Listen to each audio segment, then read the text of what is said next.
Hello, my name is Marjaneh Rouhani, and I'm very honored to be in your presence today. Today is Sunday, April 3rd, 2022, and it's equivalent to our 14th day of Farvardin, which is a Iranian month, and the year is 2581,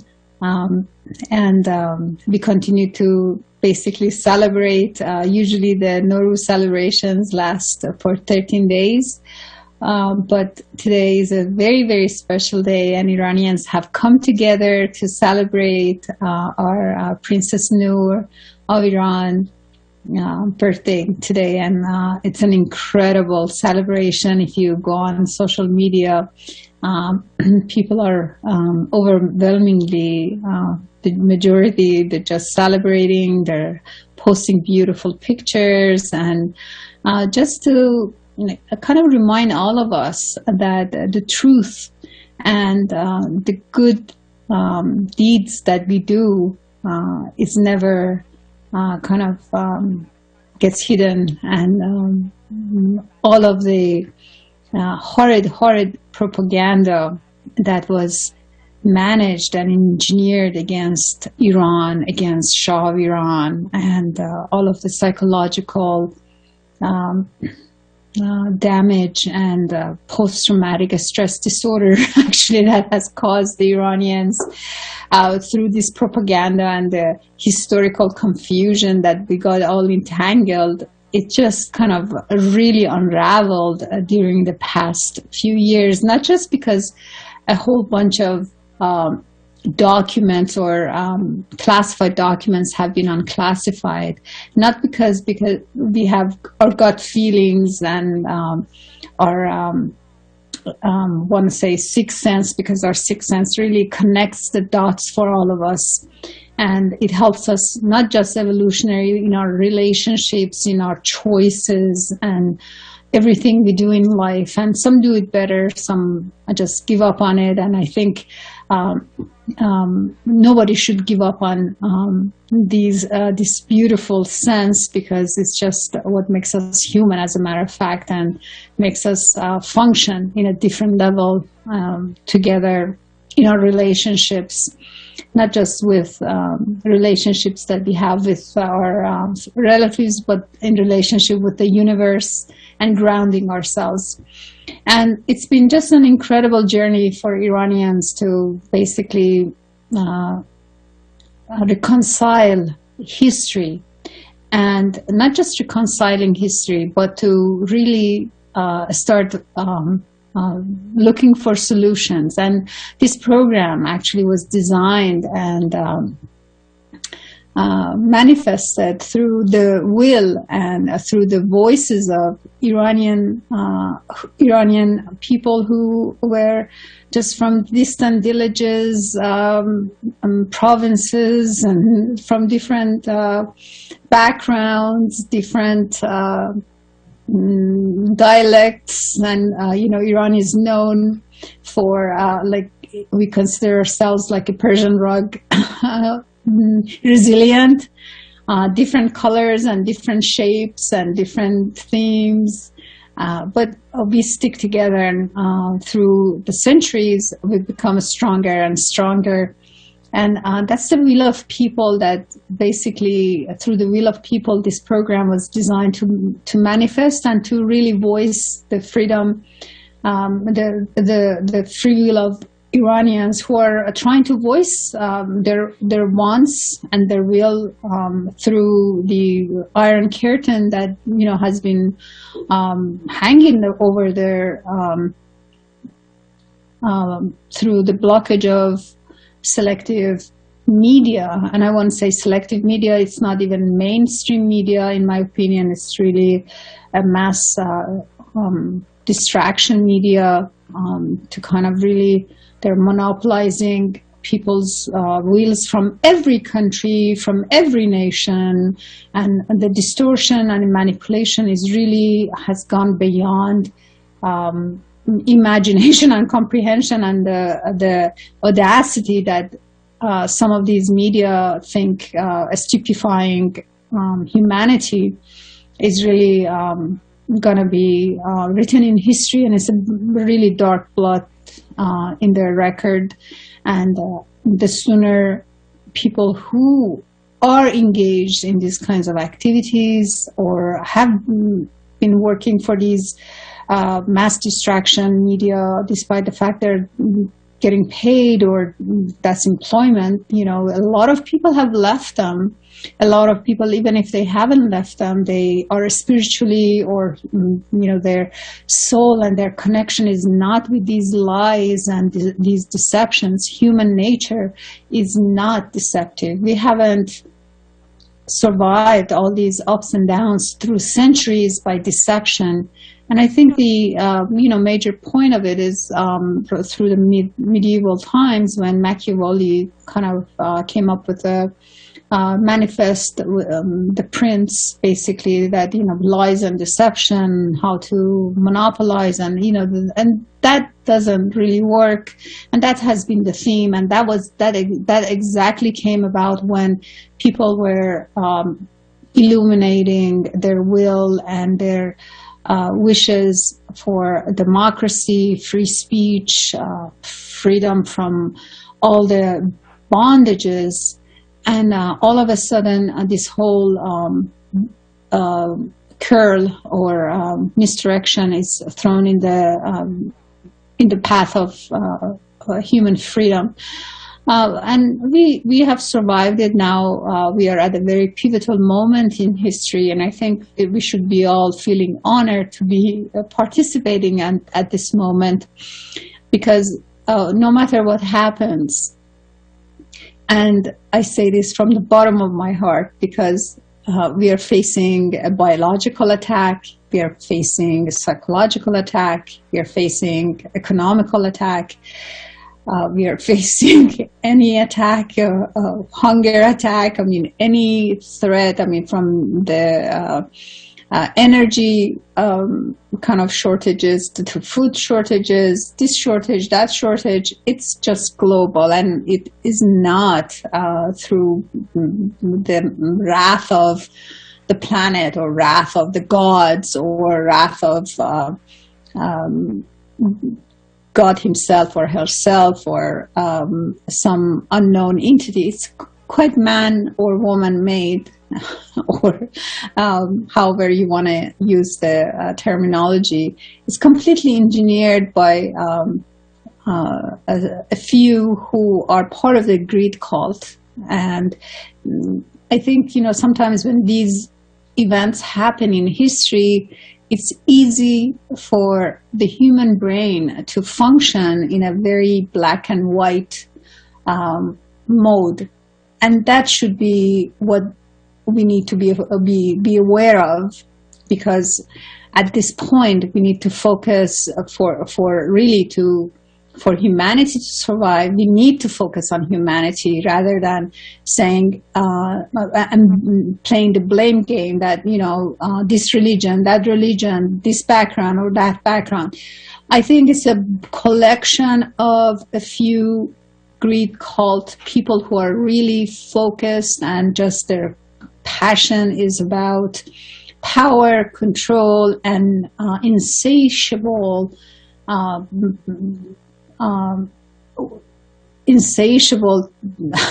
thirst for wealth that has kind of bonded these few people together, and they call themselves elites. And I think we should avoid, to be part of the solution, we should avoid to use their vocabulary, because they want to say, because they are wealthy, because they get together, because they throw parties and nobody else is invited, or because they're part of the club and a whole bunch of billions of people are not part of that club, they are elites. And I think that's a very condescending way of treating the rest of us who really work hard and pay taxes, follow the rule of law, and participate in human life day in, day out, and love each other through different modes, express love and affection and compassion. And that's just priceless, and it's just actually sets the human soul free. And there are many, many, many people who are practicing truth and this beautiful way of life. And to kind of really put them or classify them because if you want to call them a certain name, I really think we should be very, very cautious about that. And first of all, it will prevent us from playing in the ground where these people are playing, which is this deception and lies and confusion, and preventing us from practicing our, again, the sixth sense. The sixth sense is always the sense that prevents catastrophes, prevents a lot of things that may happen, as a matter of fact. And we call it sometimes, you know, I want to give an example, like when the nervous synapses, they really don't touch each other, and it's not a physical connection, but they function through neurotransmitters, and there are a few neurotransmitters that really kind of go back and forth to implement the mode of action of what has to happen.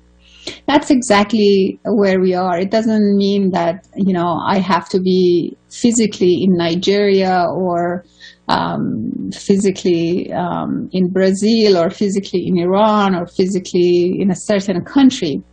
But our thoughts are connected together, and we think the same pattern, and our gut feelings tells us the truth or a deception. And although we can fall easily for it because most of us are very, very truthful, and we can fall for something that is said on television very easily, but our brain is amazing to correct these false or these deceptive news or broadcasts that are against humanity. And through patterns and behavior, and not to just focus on a certain, for example, a whole group of people who are speaking a certain language, a whole people who have a certain shade of color, or their features, their phenotypical or outside features are a certain way. It's rather on the behavior or the action or the ultimate behavior that we can really figure out who is where and what they're doing, and basically closing our eyes and choosing path for victory of humanity. I don't really realize that there are a lot of illusory experiences, and if we are led to believe a certain class, group, or religion are kind of the bad ones, or kind of against humanity, then we lose the whole picture, and we're playing in the enemy's field, and that's just not going to lead us to victory for humanity. And that's what this program is, again, actually about, to find or look for solutions rather than kind of get engaged in the blame game, or really appreciating rather by positivity, by by thinking truthfully, being honest within ourselves, and then being able to express those thoughts honestly, then we are able to carry on in an honest manner, and that creates trust. And it's just the opposite of what we see in action in the outside world through these illusory experiences, through media, through the politicians, through a lot of professionals. I mean, from even the climate people, from the healthcare people. I mean, there's just no boundary or no limit to the harm or the broken trust we've been experiencing, and to kind of really realize this broken trust is not coming from Sally to Joe, or from Joe to Sally, or from Jane to John, or John to Jane. It is through media, it's through people who have position of power, and to also realize that there is a lot of people within the system, a good system that we have created. The system is not bad, or the system is not malfunctioning. The system has been sabotaged basically by, again, this greed cult, and there could be people who have passport from like this country or that country. It doesn't mean anything. It's just their whole road leads to all of their lines, and their road leads to Rome. And when I say Rome again, is this culture of slavery. And the reason, for example, this whole program actually has been focusing on is to really focus on the humanitarian aspect of things, and how humans are incredible miracles on this planet, and most of us want to help each other. And really, if these organizations, corporations, or international bodies, as they claim, they were up to any good, we would not have hunger anymore. We would not have war anymore. Rather, everything is escalating, and basically humanity is getting more and more cornered from culture perspective, from sexual perspective, and it's just coming into a point that is sometimes embarrassing in the beacon of freedom, like somewhere in the world, in the United States of America, in state of Florida, for example, there's a legislation that they had to pass against the educational system trying to teach sexual behavior or to very young children up to age 8, and how the media really put a inverted name or upside down name for it to create an advertisement against it, and how really Governor DeSantis was able to, through standing by human values, stood up and did the right thing. And again, we cannot focus on the name DeSantis, for example. We are focusing on the behavior this brilliant individual has exhibited during the past 2 years, that we have been all tormented through losing our practices, losing our trust, losing our businesses, losing our bodily dignities. And for example, if you have to travel, you get touched, and these people who claim that there's a pandemic, they're using gloves, for example, and they don't even change the gloves to search through things, and touching from one person to the next, they're not even changing their gloves.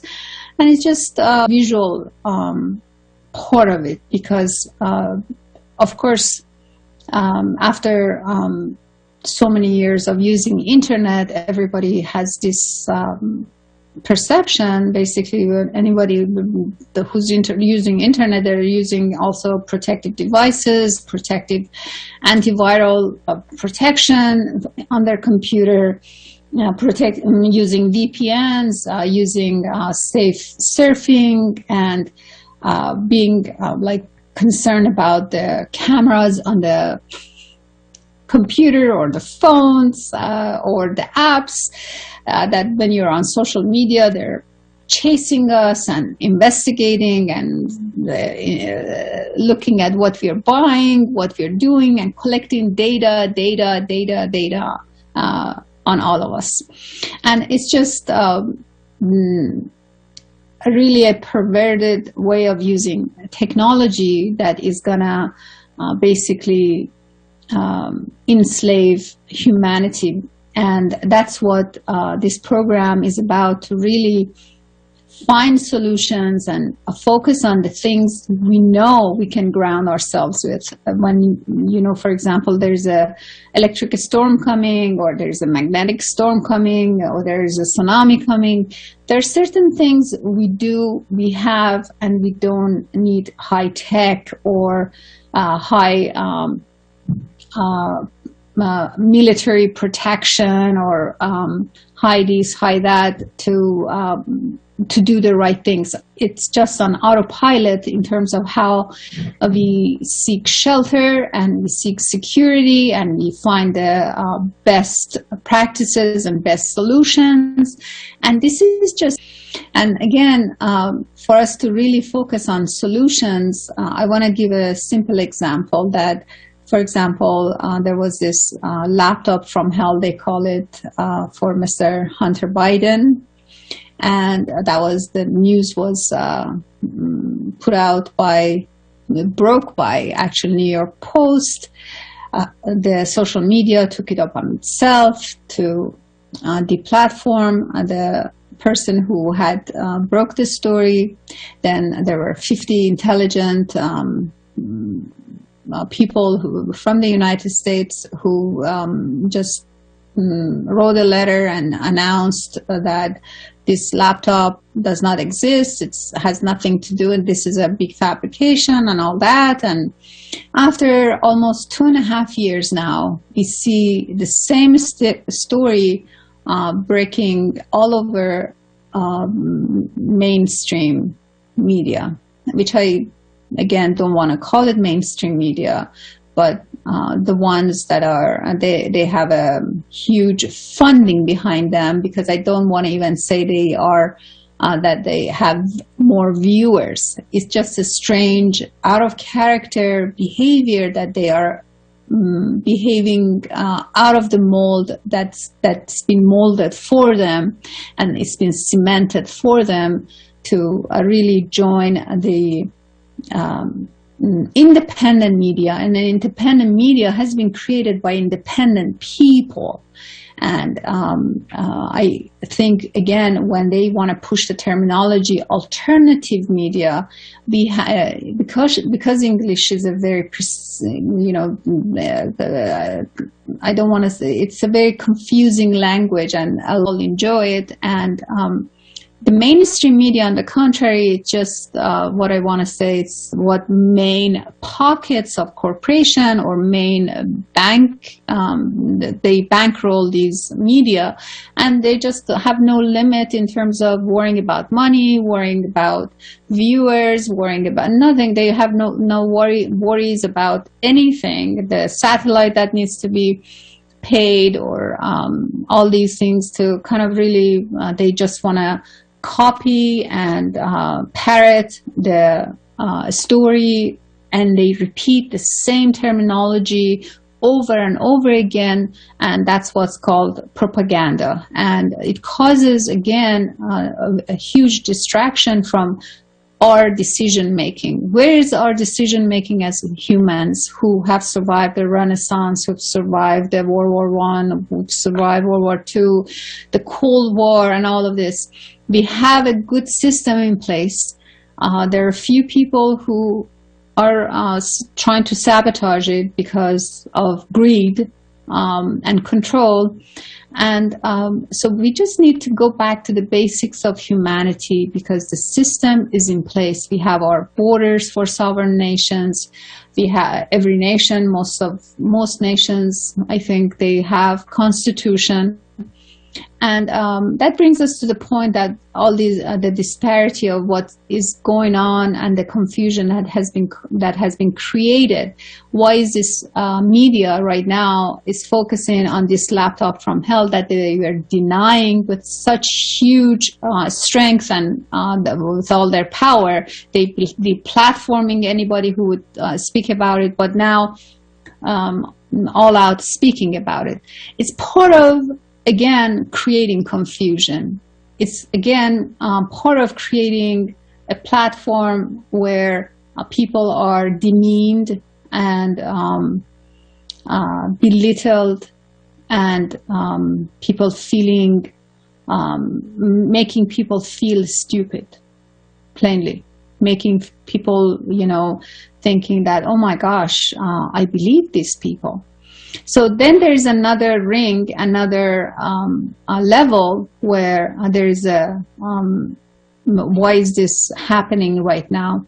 And the reason it's happening is that bigger things are being formulated, meaning the complete flip-flop of monetary system, and the dollar flipping into yuan and ruble, as you know. And so what we see here, there are two options. One is that it's a distraction, and that now we are all talking about this laptop that has nothing to do with anything other than the justice system doing what they're supposed to be doing.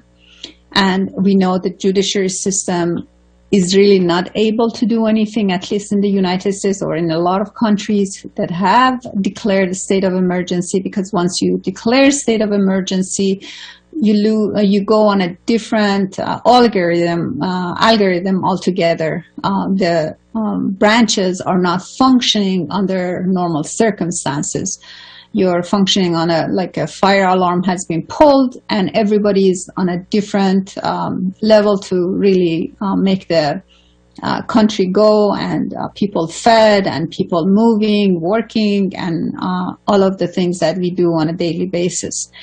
When you are in a state of emergency, and all these, at least in the United States, we have the three branches that cannot function under normal circumstances, and the way the evidence is, for example, there are only a few congressional members who speak up, who say limited things, because they really are not able to go beyond what they can do or say under emergency circumstances.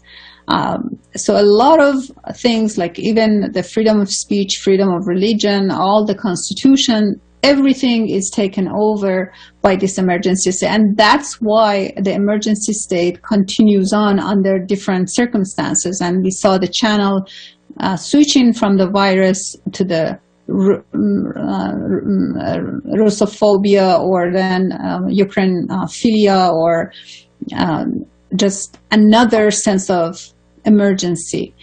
And where we know, for example, that Russia has been engaging in humanitarian catastrophic events and environmental damages. Same in Ukraine, that's been at war for since 2014 at least, if not earlier, through different means, and the revolution supposedly that was bankrolled by a certain group of people led by Mr. Soros and his vast NGOs, and he comes out and he talks about freely that he did this, he did that, and basically how he's now, because of his vast wealth, is connected with this China Belt and Road, and all these countries that have been grabbed onto the debt trap through the China Belt Road initiative.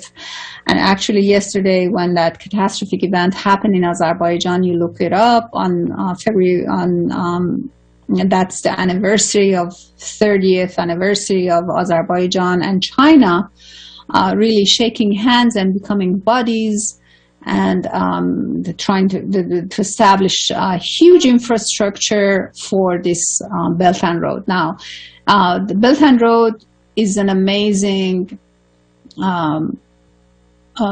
economical establishment. It connects a lot of countries. However, the reason there is nothing wrong with the concept of trading and having structures and infrastructures, but when you overstep human rights, when you overstep environmental safety, and you are now engaging in damaging, as a matter of fact, through different means, the mere existence of all of us, then everybody should be alarmed. And the alarming should be not just running away and hiding, but to really going to the basics of humanity, speaking to each other, building our relationships, loving each other, respecting each other, regardless of our colors, backgrounds, accents, religions, because we see that, there's this, we've done this is a code, through lies and deception, then all of that then falls apart, basically, because we live in a legal social contract that we have established, and that social contract has not changed. We hear from the World Economic Forum, from Mr. Schwab, who has interesting pictures and interesting concepts, and basically is imagining the world without humans or minimal humans, and robotics and digitalization that's going to take over, and that's against humanity and human nature, so it's not going to happen, Mr. Schwab. Mr. Harari, is not going to happen. You cannot call yourself a historian and then start thinking about future and saying we're going to hack you, we're going to do this, these are threats that you make to humanity, to our society, to our civil society, right out in public. And what do you think people are going to do or say? And now, if you go online and look at any social posting by people, they know exactly what they're up against, and they are voicing their concerns, and they're voicing their objections, and they don't want to be associated with the World Economic Forum. They don't want to be associated with the United Nations. United Nations has not produced any manifestation of really substance for resolving hunger, helping the environment, and has actually, when independent humanitarian efforts has been made to save humanity. Shah of Iran, who we call actually Shah Mehr, as a matter of fact. And the reason the word Shah was used, first of all, on the media, it was to simplify the word so that it kind of gets stuck in our brain, and to kind of really blame the Shah for everything. The same way they're blaming everything on a certain individual. It's never about the individual, it's about the process. And luckily, as a matter of fact, going back to Iranian example, is that Iranians, through the crisis 43 years ago, they when the army was slaughtered by deception, and they didn't, then people were waiting for the rest of the army to really have hopefully to stand up to the Islamic Republic brutal theocracy, or whatever it is. Different people call it different things. Is whatever it is, whatever entity you want to call it, the mullah's regime, ayatollah's regime, or it's not even a regime, because there are multiple cartels that are monopolizing the resources of Iran. But however, when the army was really slaughtered, and when there was during the month of Tir, on the 18th of Tir, which is the Iranian month, it's the first month of summer, the various high-tech stuff or drones or satellites or things like that, of course they are helpful. But when it didn't happen, Iranians resorted to their own traditional resources to rise up against this tyrannical entity that was by international deception imposed on them. And one of the things that happens when you look at different countries, because the same plot has happened to different countries and now it's going on in the United States, and I'll get to that in a minute, is that the people should feel they own this catastrophic event, so they feel bad, they feel miserable, they feel guilty, and all these guilt and bad feelings is paralyzing to the nation. And a lot of negative feelings prevents people from getting mobilized to say, look, we've been deceived. I mean, in the United States, we even have this lemon law that, you know, even when you purchase a car and they have deceived you, you can refund, or you can get a refund, or you can return the car in 72 hours or something. And for a country to kind of get sabotaged, and for people to, through propaganda,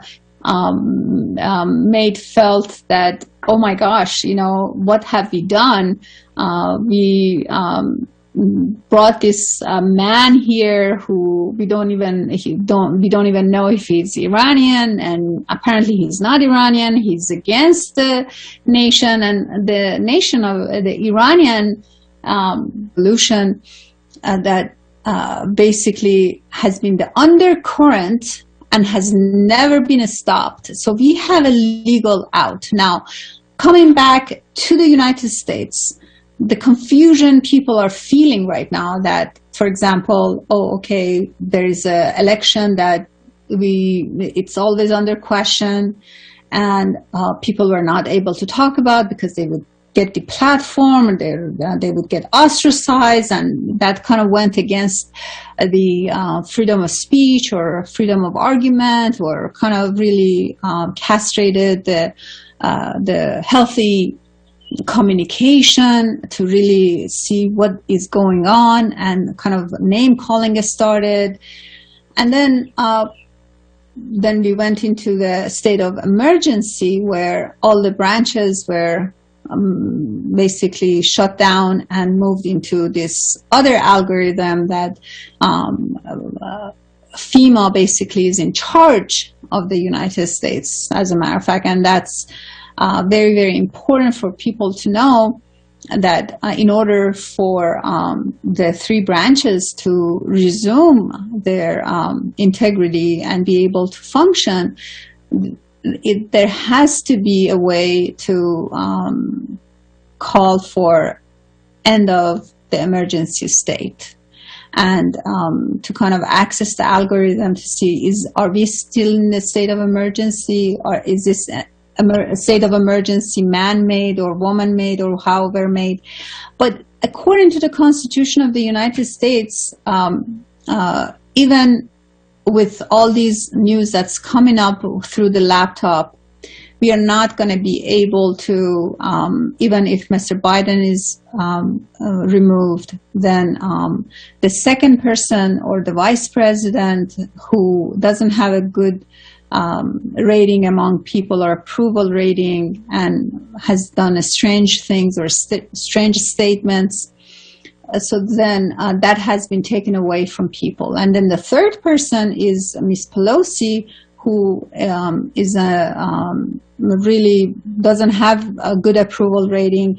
So basically, legally wise, the Americans are stuck in a situation where the Constitution is not able to help them.